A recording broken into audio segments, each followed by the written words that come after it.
Alam mo, I used to have sweaty hands. Oo.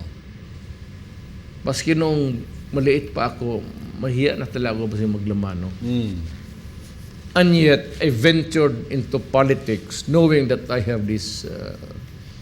so every time na mag-shake hands ako, nung mayor ako, siyempre basa talaga ang kamay ko.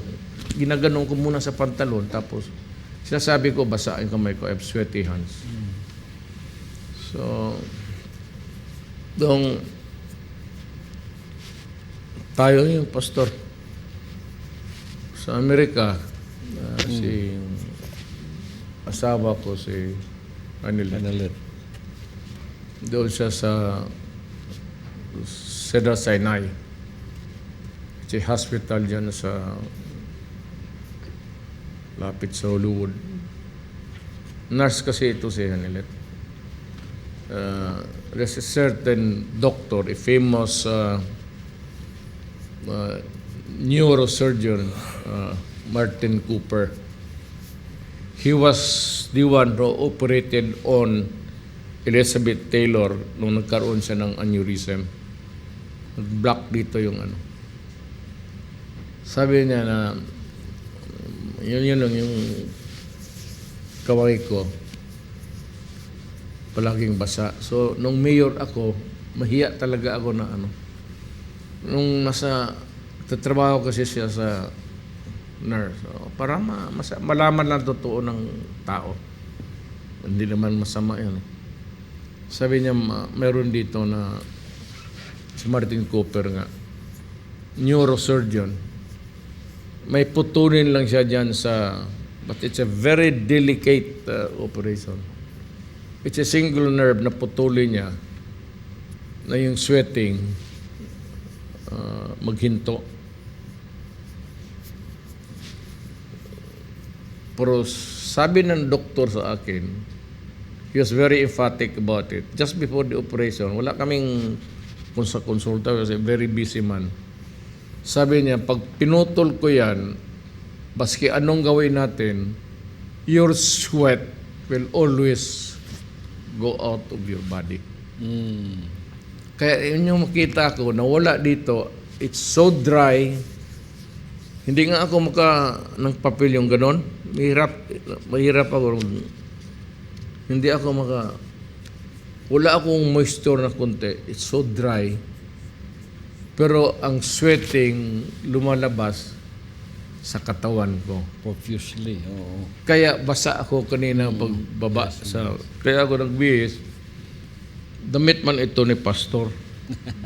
Kasi sa ako. Nag-aircon ako pero gano'n rin. Hyperhidrosis. Yan ang tawag nila.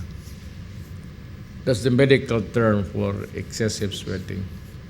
Wala na ako dito, pati sa paa. O dito sa torso, yan.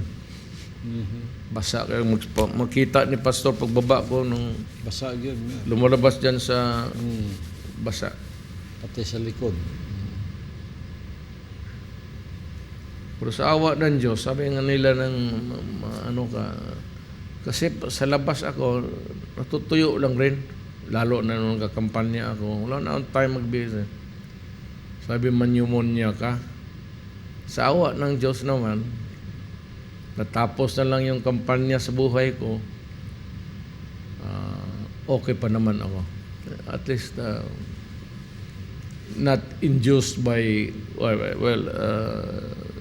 an ailment not induced by the excessive sweating sa katawan. Pag maglaro kami ng golf ni pastor, yung likod ko, pare akong dito, parang nag-ihi ako sa pantalon. Pati dito, magbasa na talaga. Tulo talaga. Kung dito naman, hindi ako nagyabang. Hindi ako magsabi na mag-top ako. Far from it, actually. Ordinaryo lang ako na estudyante. But I could have done better. Sinabi ko sa nanay ko. Kasi yung panyo lang ang ginagamit ko na may mga sweaty hands, di ba? Pag exam. So nagbablat-blat yung mga ano ko, yun ang problema. Sa sweat yun, Mayor. Sa pawis. Oh, especially, sabi nila, Sa kamay. neuro kayo, under stress ka. Kaya ang mga babae minsan nervous, sabi, lumamig yung kamay kasi natakot o at saka yung it's the dilation of and sweat. Ang kaming may Berger's disease is usually ang blood vessels natin ganun. They're the pumping of the heart. Pero ang message ng brain namin doon sa nervous system, entire body, is to constrict, parang takot kami.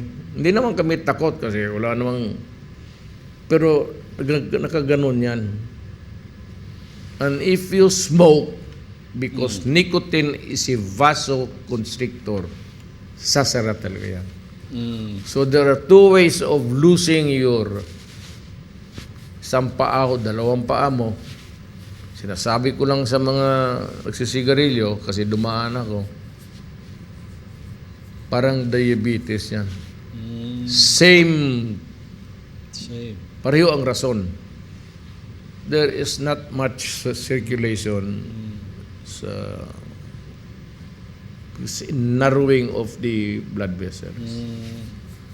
The better practice is really to, minsan dito, nag-iinom ako pagka malig kamay.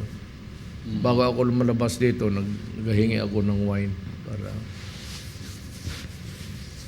yan ang, well, that's anyway.